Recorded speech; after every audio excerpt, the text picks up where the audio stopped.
Happy Wednesday! Happy Wednesday. Happy December. Back at it again. Happy Wednesday. December is here. Oh my gosh. We've arrived at the merriest month of all. You say that like you're going to tell a story about murder today. I feel like we're about to hear like some Christmassy spooky lore. Yeah. Maybe. I just I don't see this going into Rudolph territory today, but I could be wrong. It's a little early for any Rudolph lore. Or is it? Yeah. Also, Sadie is being very vocal right now, so if Yeah. you hear any cat in the background, she wants to be a part of the podcast. Oh, finally. Make her debut. We've been asking her forever. Today's I know. the day. Her people keep being like, I don't know, her rates have changed. Yeah. You know, she's expensive. Oh yeah, she is. As she should be. Yes. How has lore affected your December week, ladies? Ooh. Oh boy. Well, Jessie and I actually saw... I was going to talk about that. That's okay. Yeah. Go. Jessie and I saw Paranormal Activity, the play, at the Amundsen Theater. Oh, wow. Oh my fucking God. And we will not go into detail because it was incredible. Really? It was superb. Like, we were admittedly making fun of it beforehand because we were like, okay, come on, like, really. A stage play of Paranormal Activity. So good. So funny. So scary. Yeah. The practical effects were truly out of this world amazing. Wow. We were like fangirling over Chris Fisher, who made all the practical effects. Incredible. So fucking phenomenal. If you're in LA, it's through like a little bit of December, I think. You have to see it. You just have to. It's a must if you like spooky stuff. If you love like exciting theater, I think it's the play. It was absolutely incredible. Yeah. Was it the same I was like a little plot? scared at night. Not the same plot. No. They just were like in the same universe. Yeah. I feel like it's like Universal decided to finance a play essentially. Yeah. Because Original story. you could put any other ghostly title on there and it would work. I was scared to go pee last night. Yeah. I was like, if I wake up and then like XYZ happens, I'm going to lose my shit. So I didn't tell Jessie this either, but last night when I was trying to sleep, I kept going in and out of like trying to sleep. And there was a few moments where... Sorry. So sorry. Adorable sneeze. That was truly adorable.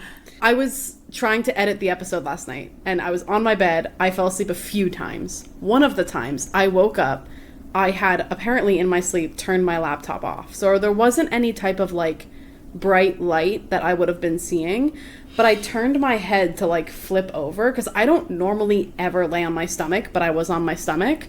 And I turned my head to flip over and I saw this like dark figure come rushing at my face. Oh. And I literally went, whoa, and then put my head on the pillow. And then I did it again and I saw another the same dark figure there. And I continued to lay down on my stomach and I went, I will not look up again. I will not move from my stomach. I'm crying. Jessie lives there too, you know. I do know Now this. she has to know that. Yeah, it was Satan. Satan just like pouncing at you over and over again. Well, I thought it was Satan at first. A dark and figure. And then I literally was like, oh, no, either she wasn't in my room at the time or she was and she was laying right next to me. It was one of the two. But I remember like looking around being like, that wasn't Satan. But then I had to stop looking because it was continuously rushing at me to like where I thought it was going to like take over my body. And I was like, I have to I literally put my hands like this on my head on my pillow. And I was like, I will not look up. That is terrifying. And Should we move? Yeah, that's what I was saying Jessie lives with you because I was more like, Jessie's never going to sleep again. No. And also, if I learned one thing from the play that we saw, it's that places aren't haunted. People are.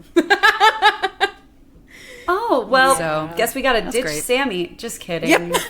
This has been Just Sammy's last kidding. episode. All right, that checks out. She's going far away. We bought her for Christmas a ticket to the other side of the world. Ireland? Bye. Yeah, we're sending her back to Ireland, and Honestly, okay. it's a win for everyone involved. Exactly. Well, tell us you have some good lore, Lindsay. Yeah, I don't even feel like I can top that, but I do have to say something about Paranormal Activity because I've never told you ladies this, and we're gonna have to like maybe bleep out some stuff. But we used to do with the paranormal team with Universal. We had a holiday party one year. A person who is really tight with Paranormal Activity and had some Paranormal Activity experiences, he is a self-proclaimed warlock. And I knew that going in, and I knew that he was a really interesting guy. And I was like, I've never met like a real warlock. Like, I want to talk to this person. And he asked my friend about me. He was like, she has really powerful energy. Like, who is that? Before I had even talked to him. And we got introduced. And he was like, you have something like mystical about you, which was very cool. And then he asked for my number. He emailed my friend the next day and was like, she has amazing, like, mystical energy. It was all, like, mystical hitting on me. But he was like, can I have her number? And that's a really random fun fact. And I don't know how much we can use. Yeah. But that was my time getting hit on by a warlock for my special energy. I can't. That fun. Is awesome. And thank you for sharing. That's really fun. I just had to tell you about Paranormal Activity because that is what I think of every single time. I just found out the guy that was in the performance, he was on Gossip Girl. Oh, sick. Not for the pod, just for me and you now. Sick. But I was like, I knew he looked familiar. He played like Blair's boyfriend at one point. He might have been the prince. There's the friend prince in Gossip Girl? The French, or Blair dates a prince in Gossip Girl. Not the brunette one, the blonde one. Oh, I was thinking of Gilmore Girls. This is different. This is different. There's no prince on Gilmore Girls. Yeah, I was like, in Sleepy Hollow? Sleepy Hollow. Stars Hollow. Fuck. I would love like a Gilmore Girls spinoff in Sleepy Hollow where they're just a bit creepy, but it's all cozy. I would love that. Yeah. Now that it's December, I do think, and this is going to be really annoying for half a second, it's the perfect time to buy people presents. We have a merch line with cozy things. I'm currently wearing one of our shirts. And so, no pressure. I think it's cute.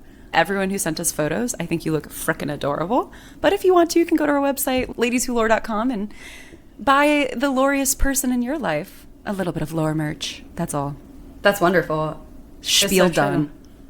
Well, ladies, unless anyone has anything else to say, this is going to be a little bit of a longer lore episode.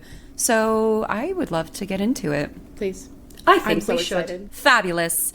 But first, if you know the game of this podcast, you may skip forward just a bit. But if you're new here, hi, welcome, we love you. The game. I have brought a bottle of wine today for Lindsay and Sammy. Mostly Sammy because Lindsay's in New York, yada, yada. A whole bottle of wine for Sammy. We're trying, I swear. Just for her. But it will be peppermint tea for me once. Water last episode, peppermint tea. I swear December. I'm fine. Everything's fine. I just am trying to stay hydrated. I did try, though. I looked up, Lindsay told me where she buys wine from, and I looked up the wine to see if she could get it. Unfortunate, I'm so sorry. But I brought them a bottle of wine, which is just a clue to the story that I have brought in.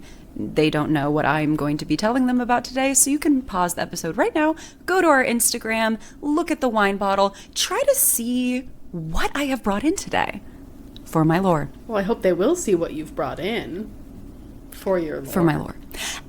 Yeah. Okay, so here's my wine.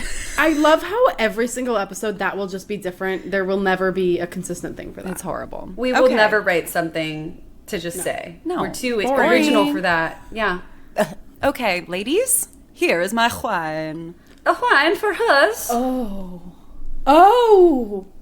this is beautiful. So this is what the bottle looks like. If you're on our YouTube, this one's a stunner, folks. Gorgeous, gorgeous gold on black. It is called Stories and Spells by Witching Hour, and I immediately am like, well, could be a story, could be a spell, could be a witch.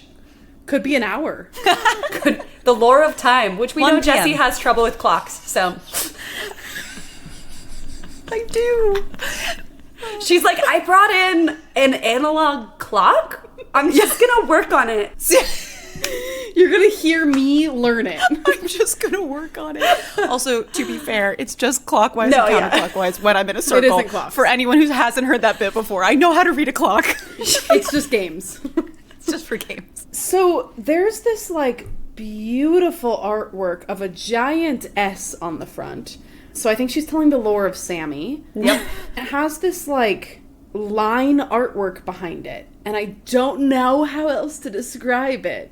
But it's these intricate shapes and patterns of these lines around behind this S. It kind of looks like moon cycle. Like, it looks like a Da Vinci sort of sketch of, like, the moon phases. Yeah, with, like, a little bit more in there, too. And there's there's, like, the, like, Illuminati eye, almost. I was just gonna say there's an Illuminati on it. Yeah. That is one of the first things I saw, too. Yeah, it's awesome. It's a red blend from California, by the way. I don't know if we said that. Yearless? I think it is. It may be the years on the back. We'll find out. On the back, it says, I will not read the notes because I don't want to see them. It all starts with an experience, a surreal moment so good and so memorable that one can't forget it. Inspired by those who appreciate the legend behind the wine, comes Stories and Spells by Witching Hour. Experience the rousing blend of richness and flavor while the thrill of discovery pours into each and every glass.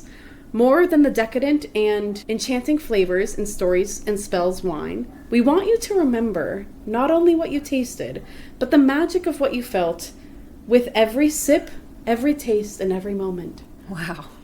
Okay. Poetry. Poetry. Gorgeous. Nice. I know you said it was a longer episode, Jessie, and to me, the most telling part of this bottle is perhaps Spells and Witching Hour. And I'm wondering if you're just going for witches, because it does feel like we've done Salem, but no one ever did witches. Yeah. Which I think that's which could be an oversight. Guess. Yeah. I think it could be witches or like emphasis on the witching hour. Ooh. Oh, but spells. It could be something with spells, like witches, but like focusing on spellcraft. Oh, like how to cast an actual spell. I feel like it could be something with spellcrafting along those lines. So I think I'm gonna go with that. Okay. I think if it's not witches, I'm gonna do witches next episode because I was already thinking about this. So I feel like because I was thinking about it and we're telepathic, you were also thinking about it too. And I also had thought about it. Yeah, I'm going for witches. Shall we pour some lore and find out? Yeah. Ooh! That was faster than I expected that to be. Good pop, good pop. May I have your glass? Yeah, of course.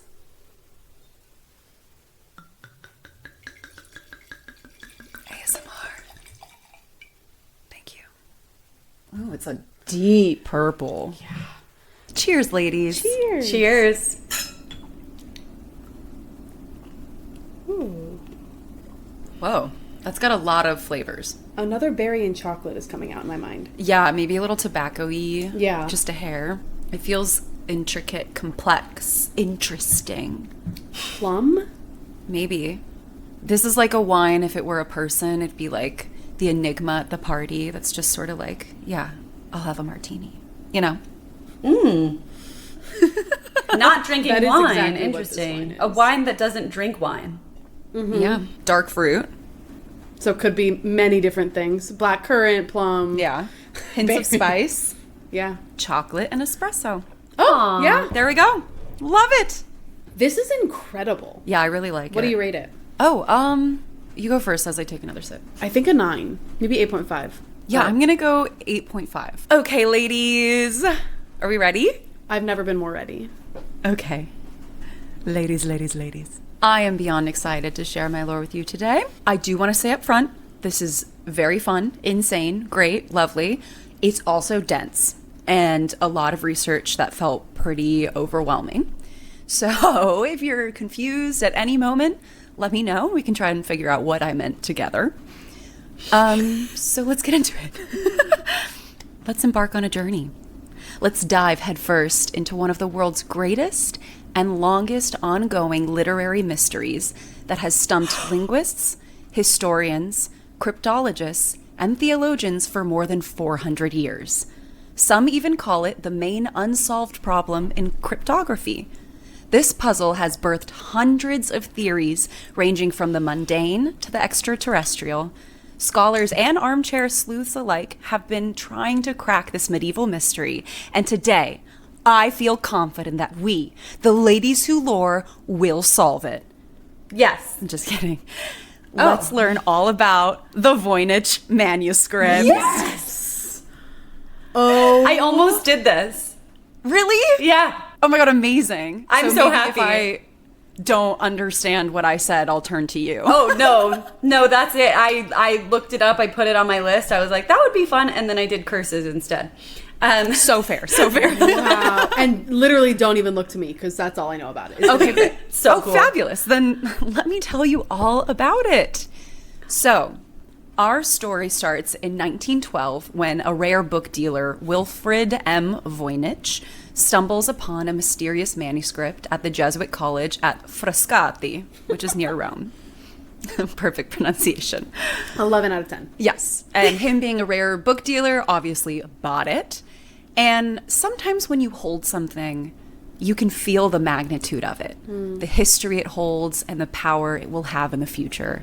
And I can only imagine that that is what Voynich felt as he held the book that would ignite the curiosity of mankind for years to come. After acquiring the manuscript, Voynich toured it around the world, as one does. While in the United States in 1921, he claimed that this mysterious ancient manuscript would, quote, startle the scientific world. When the time comes, I will prove to the world that black magic of the Middle Ages consisted in discoveries far in advance of 20th century science. And it's during this tour that the manuscript becomes known as the Voynich Manuscript. Previously untitled, took the name of his now owner. Its now owner. I'm personifying it already. Okay, so what is it? Why is it so mysterious? The manuscript itself is roughly 240 pages long and is thought to be from the medieval ages. It's written on vellum, which is animal skin, in brown ink and is flooded with drawings in vibrant colors. But perhaps the most striking aspect of the manuscript is that it seems to be written entirely in gibberish. So obviously I was like, I gotta dive into this. I gotta do it. Yeah. So, Gordon Rugg, a researcher at Keele University in London, not sure how it's pronounced, says that this is clearly not a language. It's just too different from all the languages in the world. It's universally accepted in languages that the most common words are the shortest ones. Think articles like a, the, an, etc. But it's not the case in the Voynich manuscript. And even weirder, there doesn't seem to be any sort of pattern to the writing at all. So typically, if words are next to a drawing, they probably have something to do with each other. But no, that's not the case here. And let's look at a book of flowers. You'd probably see the word root, stem, petal various times throughout the book, maybe with different descriptors in front of it, but they're still there. On the botanical page of the Voynich manuscript, we don't see these patterns at all. There are statistically more of the same words in these sections as opposed to others, but there doesn't seem to be any rhyme or reason to them, especially in connection with the drawings. Odd. Even more confusingly, there's not a single crossed out word in the entire 240 pages. And Rugg argues that even the best scribes in the world make errors. So assuming the manuscript is written in a language and not just pure nonsense, it suggests the idea that the author literally never messed up, which seems highly unlikely. Who would write an entire book of gibberish, though? That's so expensive to do in the Middle Ages. Good point. And we'll touch on that later. Oh, fantastic. So hold that thought. But maybe to understand further what it means and where it came from, we can look back at who owned it. And fascinatingly enough, we can sort of trace its line of ownership. So experts have been able to trace one of its owners to the 17th century in Prague to someone affiliated with the court of Emperor Rudolph II, which is everyone's favorite emperor. Right? It's December now. So there is Rudolph lore. It is Rudolph lore. You said no Rudolph lore. That's funny. You lied. I lied. Sorry. No, I'm so happy you said that. It also could have just been owned by himself. Like he could have just owned it as opposed to someone affiliated with him. After that, it was in the hands of an alchemist who sent copies to the best cryptographer of his day, who at the time claimed to have translated Egyptian hieroglyphics. I don't know that he actually did, but he sure claimed it. And he ultimately could not crack the manuscript. And it dates even further than the 1600s. And we know this because when Voynich bought the book, he found a letter tucked into it that claimed to identify the author as Roger Bacon, an English 13th century Franciscan friar. Oh. And for a while, Voynich called the manuscript the Roger Bacon cipher manuscript. Long so name. Catchy. Long name. Easy. Rolls off the tongue. Yeah. Should have kept that. Yeah, should have kept that. Because he truly believed it was created by Bacon. And Bacon, oddly enough, was known to have strong ties to magic and was known to have secret writing methods. And at this point, obviously, I had to pivot real quick into a mini deep dive into him because I was like, what do you mean? What do you mean? A 13th century Franciscan friar with ties to magic. So, pardon the detour, but No, I had questions. Please. So, this dude, Roger Bacon, he was buddies. I'm going to do it in like a chill way. So, Roger Bacon, buddies with Pope Clement IV. And this is around the 1250s. Roger was like, hey, Pope, I know how to identify and fix all the problems of today. And the Pope was like, oh yeah, okay. I free you from your Franciscan obligations and formally request that you share your work with me right now. And Roger was like, fuck, I didn't actually write anything down, so give me a fucking second. So Bacon clearly functions well under pressure, and he immediately gets to writing. And he writes Opus Meus, or greater work for those of us who aren't fluent in Latin. Unlike Lindsay, right? You knew what I was going to say. What? What does opus mean? Great. Work. Work. It's like if something is your obviously. opus, your magnum your opus, opus, your greatest work. Yeah. Sure. Yeah. There you go. Wow. Yes. I can hear the voice memo of that conversation when you were doing that. That was perfect. Yeah, it's like we were there. Yeah. It's so amazing. Really I hope good- you really later good job. ask me to read the manuscript, because I will. Well, I printed all 240 pages, so Fantastic. we're going over We it, have ladies. characters. So, in the Opus Meus, he details how to fix the world. He talks about the errors of society and how people are too quick to believe stuff without good evidence. Was he wrong? I don't know. Does he And say then anything coins about the women? I'm always curious. Not that I read about. Why? Just because I feel like every time I read a philosopher that is brilliant from the history, it's brilliant, and then they're like, but women aren't people, and you're like, oh, I was like, I thought you were gonna fix the world. I believed it. Almost had me. Yes. That's fascinating, and no, nothing said. Okay, I mean, cool. because it's in relation to the It doesn't manuscript, I matter. don't know. It doesn't matter. Yeah, but yeah. fixing the world Well, it is does cool. I want to believe that he can. Yeah. Well, let's hear his policies. I think maybe it will give us an idea of what he thought about women. Maybe. Great. So he coins the phrase complete wisdom, which he believes we can achieve if universities teach philosophy by also teaching Greek and Hebrew and studying the branches of mathematics before studying nature. This experimental science, quote unquote, as he calls it, would cure society.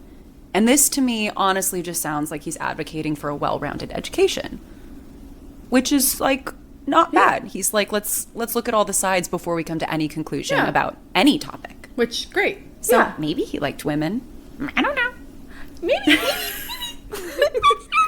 I will leave that to mystery. That's the mystery of the Voynich Manuscript. That's what Roger Bacon believes.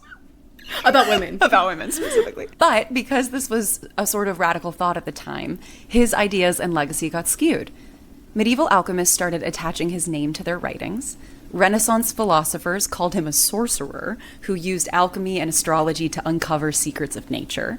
And even a popular playwright from the 1500s wrote plays about how Bacon was a monk who used demonic magic to animate corpses. So Whoa! He had one bet with the Pope, and now he's a necromancer, a devil worshiper, and all this crazy He's stuff. like, public education. They're like, devil. They're like, you raised Raise the the dead. dead. Crazy how things get skewed. I love that, though. Yeah, very fun. So knowing all of this and allegedly finding the letter in the manuscript, I could see why Voynich believed that the author was Roger Bacon, right? Pretty logical.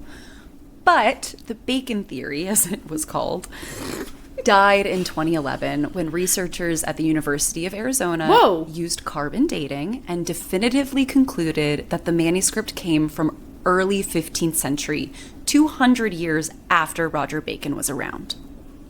That was recent. Yeah, very recent. Yeah. This is an ongoing No, thing. I know, but Yeah. wow. Yeah. They're still making discoveries, which is super cool. And I think this is where I want to point out maybe an obvious speculation that Voynich himself created it. Some people speculate that he created the manuscript for fame or whatever, but the answer seems to be no. He was just truly nerding out about this manuscript. And we know this for sure because in the carbon dating, they also traced the ink to the 15th century, so it's incredibly unlikely that he was able to forge it. Nice. Okay, so maybe looking back on who owned it did not clear up that much for us. So let's take a look at the contents, shall we? We shall. The Voynich Manuscript, as we discussed, is written in an indecipherable language that investigators...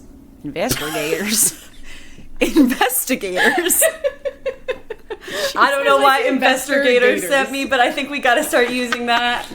No, they're gators that invest, and that's iconic. Someone make that TV show right now. Oh, Investor-Gators to the rescue. Investigators. Oh my gosh. Wow. Okay, so investigators. Yes. I don't even remember what I was saying. Okay, they have like deemed the language of the Voynich manuscript. The investigators. The investigators. The investigators. Investigators.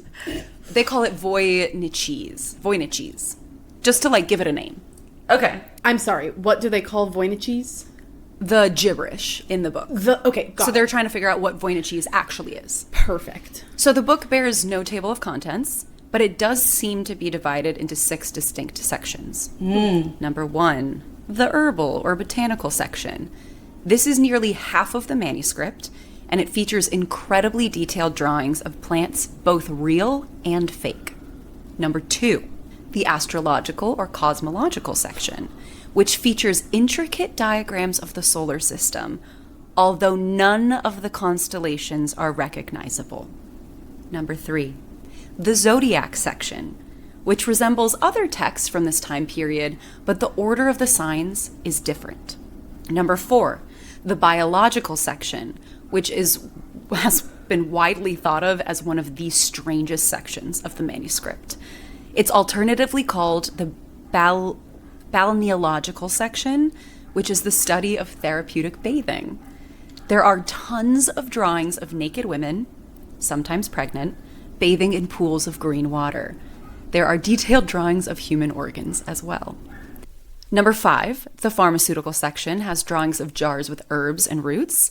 And number 6, the recipes section, which has 300 short paragraphs, each with a star-shaped symbol next to it, sometimes called the star section. Checking in. Do we feel closer to solving what the manuscript is? Aliens. I need to see what those pages look like. It's free online.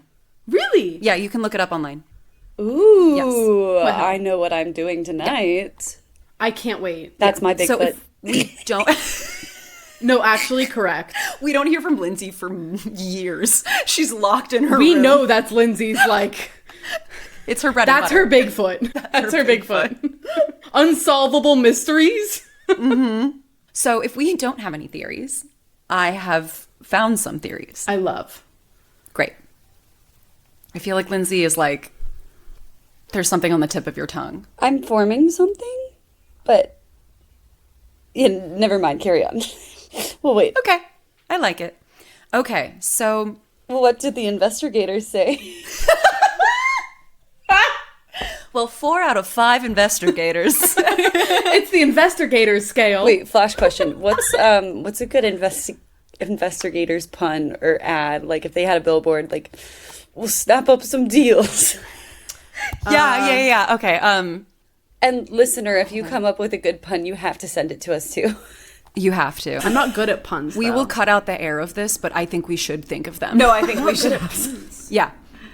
Okay, picture the Investor-Gators back to back like a 90s sitcom. Uh-huh.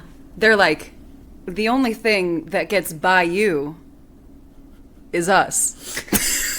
Because they're really bad at their job. I love it. I love it. Awesome. I will be making that poster. No further questions. No further questions, no further thoughts. I think there's something with swamp there, too. I know. I was What is- thinking swamp. yeah. Okay. There has to be something with the death roll. Like payroll, but right? death roll. The only sticky situation we're getting into is the swamp.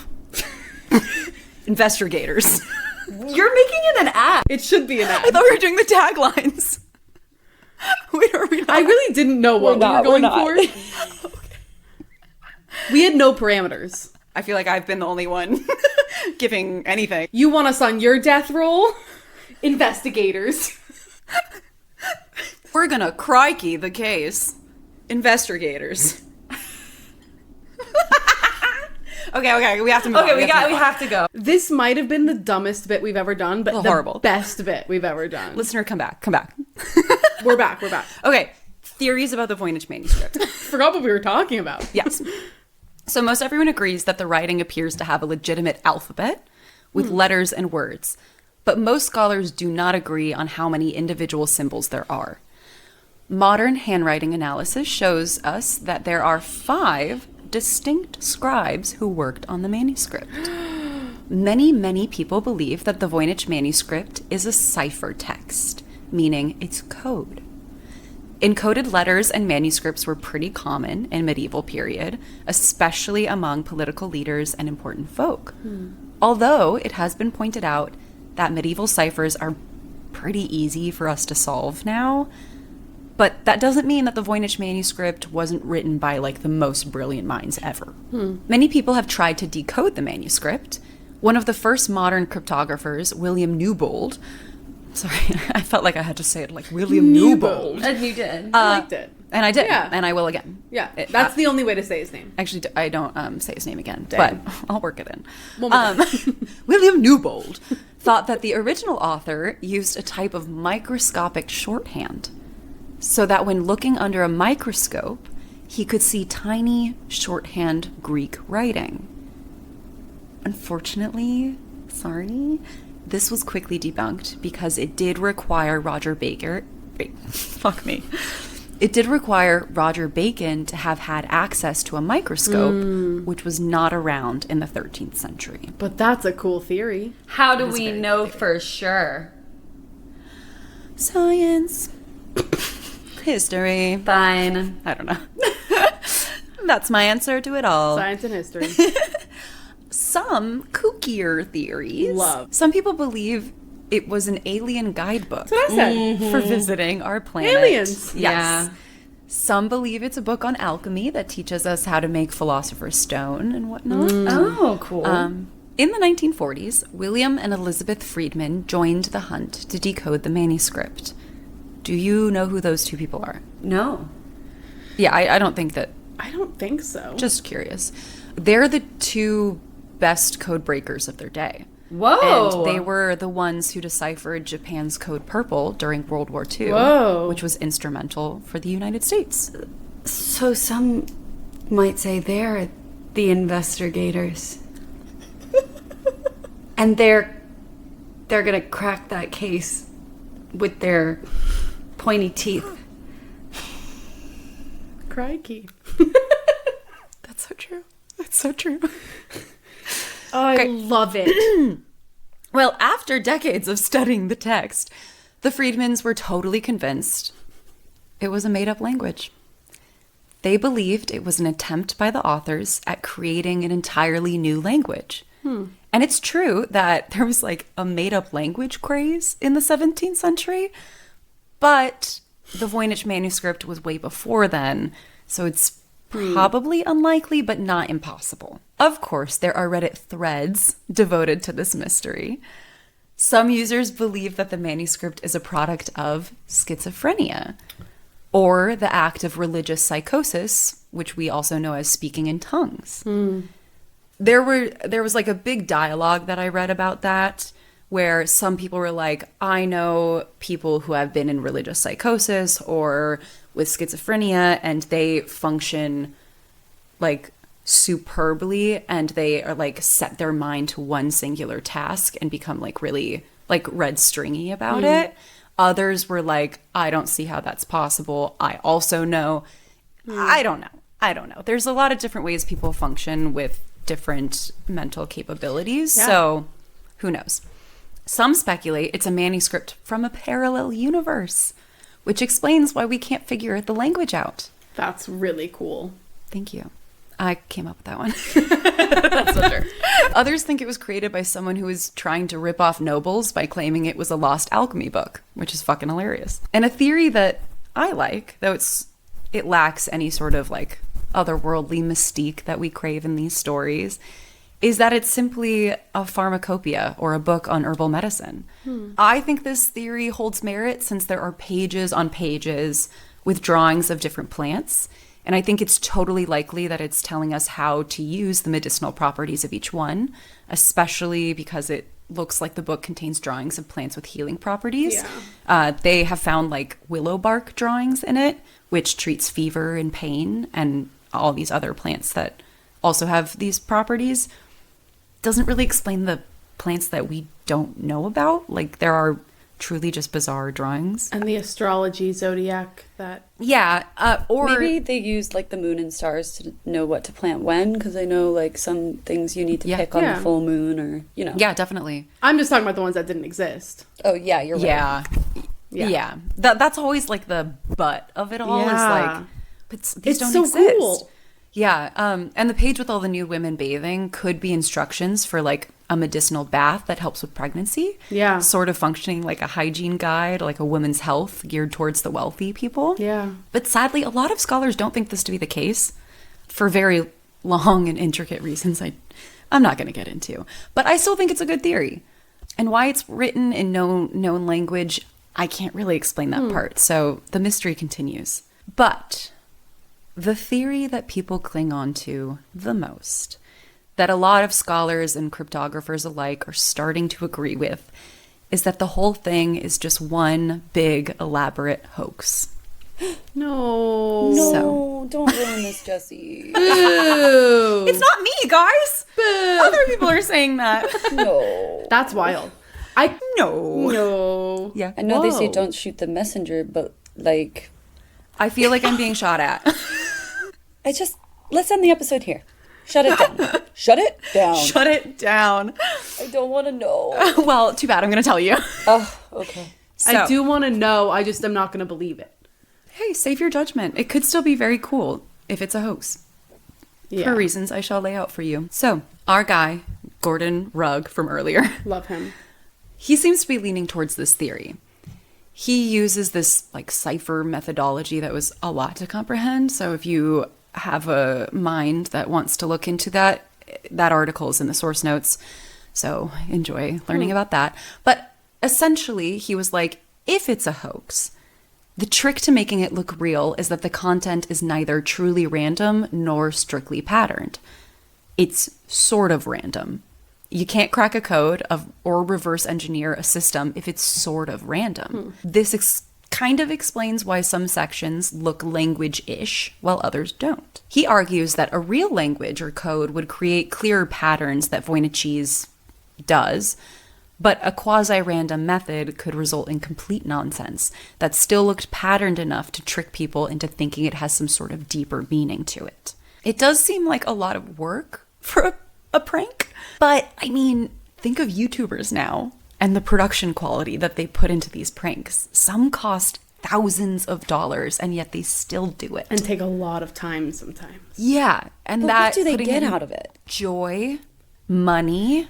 But it would cost so much money to make. But if you sell it to someone really who's going to pay a pretty penny, if you, like, make this whole hoax thing and you're like, this is some, like... ancient manuscript that I found, and someone pays you a pretty penny for it. Well, yeah, if you're I guess my question is, if you're in the 1500s or 1400s, what do you get out of it? Are you saying that maybe it was but I feel like very few people had the money or time to do that. Unless you had you create nobility. it as a hoax and then you sell it. It was owned by an emperor, like, Yeah. Yeah, I guess nobility or like the clergy, but very few people could read, let alone like have the money to like create a manuscript with ink and paper and vellum and everything. And then there's the timepiece. It would have to be sort of your full-time job, or you do it over years. Which I don't know how many people had that time, but I guess they all had more free time back then. I mean, what was there to do in medieval times, you know? Survive. Survive. Yeah, you're right. Well, if you have all this money. But at the end of the day, as this article from Live Science puts it, the people puzzling over the Voynich Manuscript are puzzling over human weirdness. And there could be a multitude of reasons why it was made. Maybe the creator was the smartest person ever inventing a new language, which I have to say my friend Eva and I did this in high school, so I don't think it's that hard. Did what? Invented a new language. I remember that. Yeah. What was your language called? I think it was called Jaipur? No. Something like that. I just remember like we wanted to talk about people without them knowing. So it was me. They wanted to talk about me without me knowing. It was not you. I don't remember what it means, but I remember one of the phrases was Klaza Push. I remember. Oh, wow. Yeah. I'm sure I haven't. Sounds like Simlish. It does sound like Simlish. So. Maybe it was a private language to prove the author's cleverness and prove their worth to a secret society, which were super popular in the Middle Ages. And they would often have trials of being like, why are you worthy of being in this secret society? Maybe it was to create something so alluring that high society would have to pay attention to it, thus giving the creator some much-deserved attention and cash. Interesting. As Gary Shaw, a science journalist, says, quote, people in the past were just as interested in ripping people off as they are today. There's an element of performative secrecy where people use the idea of mystery to try and sell something. So true. Yeah. Some argue, as Lindsay has brought up, who would have the time, the money, and the resources to create this? And writer Eamon Duffy points out, it's hard to imagine a punchline that required so elaborate a buildup. I personally love the idea that it was a big old prank. I think it's so fucking funny. And it may seem like a lot of work for a prank, but Rugg, our guy Gordon Rugg, talks about this professor in 1725 who planted a series of carved limestone fossils to fool his friend into thinking he made a huge discovery. And the only reason he did it was to bring his arrogant friend down a peg. That's hilarious. That's hilarious. Yeah. And thinking back to like the mermaid riot, like I know that was for money, but that was still like time, money. It was a lot of work to make people believe there was a mermaid there. It is funny, the idea that it's a big old prank. Maybe there was a mermaid there. That is true. There might have been a mermaid there. It could have been a mermaid. True. And like this might have been something else. But maybe what I love most about this is that the Voynich Manuscript has created a true community of codebreakers, spanning generations, countries, and cultures. Author Madison Taylor says it so nicely, so I have to quote her.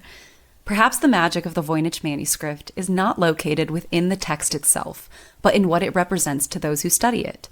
Whether it is centuries-old knowledge, unfathomable riches, or simply the satisfaction of a job well done, the idea of solving the Voynich riddle is undeniably enticing. Perhaps, dare I say it, even more enticing than actually solving it.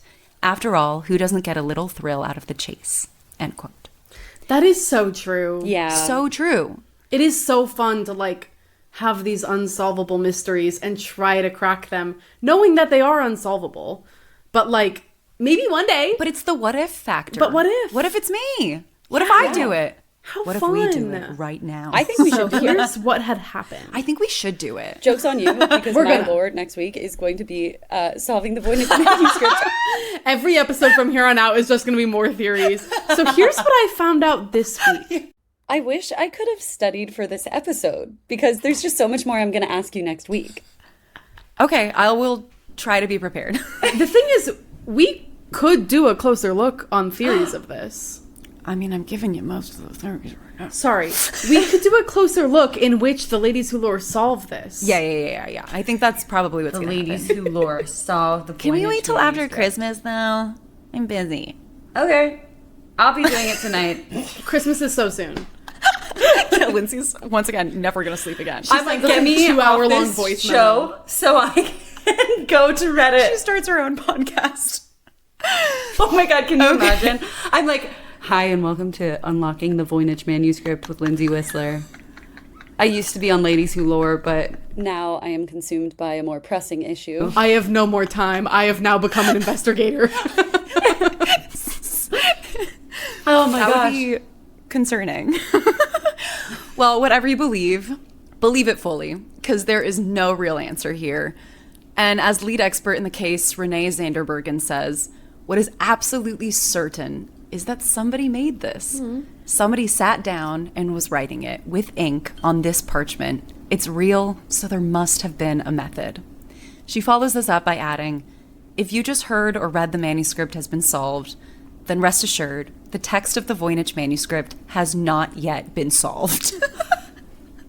The manuscript can be found in Yale University's Voynich Rare Book and Manuscript Library today. So ladies, did we figure it out? No, but we're gonna. Give us like a couple minutes. Give Lindsay and Sammy a little bit of time. Just give me like 5 minutes. Here's what I'm thinking. give us 5 and then we'll have the answer. Yeah, okay, Lindsay, hit us with 5 some people theories. wrote this. Yeah. Right? Allegedly, yeah. Allegedly 6 5 different people were Yeah. writing Areas. this. Team. Yeah. Could be secret society, but it wasn't just one person doing a prank. Unless they were paying for a very elaborate prank and like a bunch of people knew. That's all I've got right now. The other thing, but I do Okay, we'll kind give you of 5 more stand minutes. by Come the back next week 1400s, with like Lindsay Whistler. the 1400s versus the 1700s. What I will say, I understand that people like probably had more means in Europe in the 1700s to do more elaborate pranks. I don't feel like in the 1400s. And if you're a historian, please correct me. I don't know if it would have been like few people who had the means to do a prank like this. That's all. And Yeah. so you would Yeah. think that there would be some sort of information somewhere about where that manuscript came from, when it popped out, because like these, I don't feel like there were that many books. Where was it found? I'm going to start there in my search. I don't... Oh, you said in Prague. Frascati. Rudolph had Frascati. it though at one point. But he owned it at one point. Yes, but okay. Voynich found it near Rome. And then Roger Bacon, our boy, was in England. I'm fine. It's fine. Thank you for that. This wonderful episode. She will not So the origins. sleep tonight. Yeah, no, this was wonderful. Or for like a week, she will not be sleeping. I love a historical mystery. It's like one of my favorite things in the entire world. Any So type cool. of like conspiracy mystery. Oh, I'm in. So good. I put it right into my veins. Yes. Like I love it. So true. I do like, I kind of buy the like wanting to get into a secret society. Like, Yeah, I that think one- that tracks for me. Because like they would have the time, the money, the resources. Because it's some fucking rich guy, let's be real. Some rich guys who are like, what do we have to do except play games, like play pranks and get into the society, Yeah. Because like they're probably Yeah. wealthy, they're probably nobility. The only thing to do is get into these like social clubs and like rise in society. They probably were very smart. Here's another question. If you are doing a prank, Yeah. if I were doing a prank or trying to get into a secret society, I would have to leave in something funny. Like, I would just have to. I would be like, if I'm doing all of this work, there would have to be some sort of inside low joke. giggle. Tiny little inside Yeah. joke. And so I do wonder, and that is why I'm going to read it tonight. I do wonder how serious this looks, right? Like, is it... Yeah. Because if you're just cataloging plants, except for the It's- fake ones. You should look up pictures. I'm It really is- curious. It looks sort of like the ramblings of a madman. Mm-hmm. And then it also looks like the most beautiful art.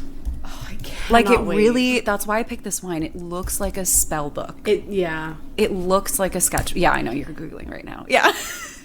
I figured the audience would be fine with me typing because they know exactly what I'm doing. Yeah. Oh, hold on. 100%. Okay, I've just pulled it up. I've found a PDF on holybooks.com.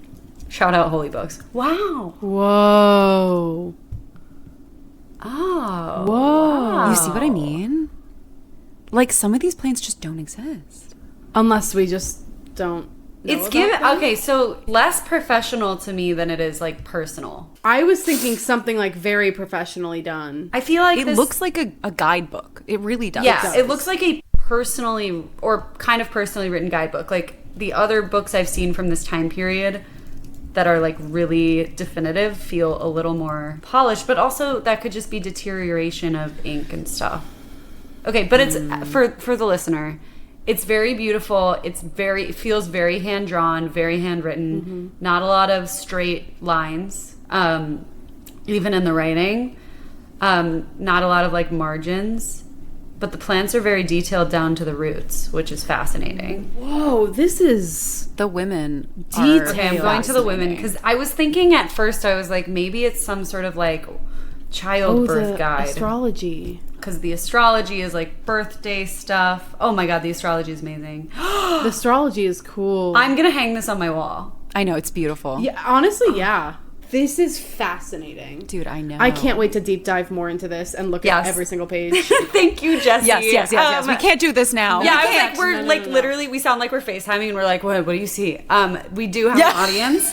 Well, and we're sorry. that is what we're because doing right now. I don't even know what I look like true. right now. I probably just like stared straight, like leaned into the camera Yeah. on this YouTube. And like, I don't know. Yeah. That Sorry. is wild. Yeah. Maybe we do our own research and then we come back and then come we back. solve it together. Maybe Yeah. for Patreon. Oh, yeah. Patreon, you'll hear the real answers. You'll as hear to what first. it is.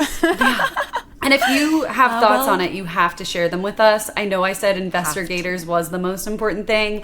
I take it back. It's no longer the most. It's the second most important thing. It goes, what are your theories? Investor-Gator puns, and then it goes your lore stories. You mess Yeah. up one word. Give us an email with all of them. Well, until then, ladies, shall we sing a little tune? Yes. How should we say Yes. I think we either sing it in the way of we have just solved the Voynich Manuscript, or we sing it in writing the Voynich Manuscript. Like we're like, it? We're playing a prank. yeah. I'm joining the Illuminati, but Okay, great. just We'll do kidding. the second version. no, Whatever that's great. you think Yeah. the Voynich Manuscript is, sing it in that way. okay. I'm gonna open this pen like I'm direction. writing for ASMR. Okay, ready? Yeah. 3, 2, 1. Ladies All right, see you next week. Yay, see ya. Bye.